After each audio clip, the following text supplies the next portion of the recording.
సార్కి, మొత్తం ఉన్న వాళ్ళందరికీ కూడా నా నమస్కారం.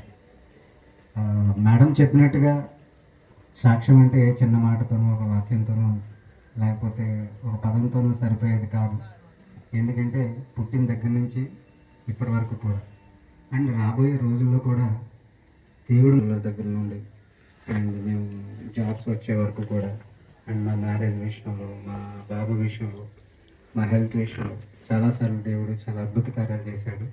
అందుని బట్టి దేవునికి వేలాది స్తోత్రాలు. అందరికీ నేను ఇవ్వగలిగిన సజెషన్ చిన్నది ఏంటంటే, ఈ కష్టం వచ్చినా నష్టం వచ్చినా అది దేవుడు మనకు పెట్టే పరీక్ష మాత్రమే. మనము ఆయన ఆయన నమ్మకంలో, ఆయన భక్తిలో మనం ఎంతవరకు నిలబడగలం, ఆయన పెట్టే పరీక్షని తట్టుకోగలమా లేదా.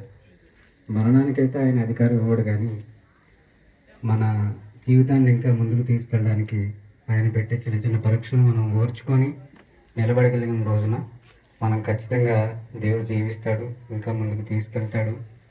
దాన్ని బట్టి మనము అనునిత్యము కూడా దేవునికి మనము కృతజ్ఞతాస్తుతులు చెల్లిస్తూ ఆయనకు మన మనవులను పంపించడమే. అంతే. ఉదయం లేచి లేవగానే ప్రేయర్ చేసుకోండి. ఆ రోజు మొత్తం మీకు మంచిగా జరగాలని దేవుని ప్రేయర్ చేయండి. చిన్న పనిని కూడా దేవుని ముందు పెట్టండి. ఆ రోజు ఏం చేయాలనుకుంటున్నారు, బయటికి వెళ్ళాలి, లేకపోతే ఏదైనా పని ఉంది, లేదంటే హాస్పిటల్కి వెళ్ళాలి, వేరే ఏదైనా పని ఉంది, దేవుని ముందు పెట్టండి, దేవుడిని అడగండి. దేవుడు ఆ పని చేస్తాడు ఖచ్చితంగా అని నమ్మి చేయండి. అది ఒకవేళ మంచిదైతే దేవుడు ఖచ్చితంగా మీకు ఇస్తాడు. ఒకవేళ అది మీకు మంచిది కాదు అంటే దేవుని తిట్టుకోవద్దు, నిందించవద్దు. ఎందుకంటే మీకు ఇవ్వలేదంటే అది మీకు మంచిది కాదని అర్థం. మీకు ఇంకా మంచిది ఏదో దాచిపెట్టాడు దేవుడు. సో దానికోసం మీరు దేవుడిని ఇంకా అడగండి, ఇంకా మంచిది ఇమ్మని అడగండి. దేవుడు మీకు ఖచ్చితంగా చేస్తాడు.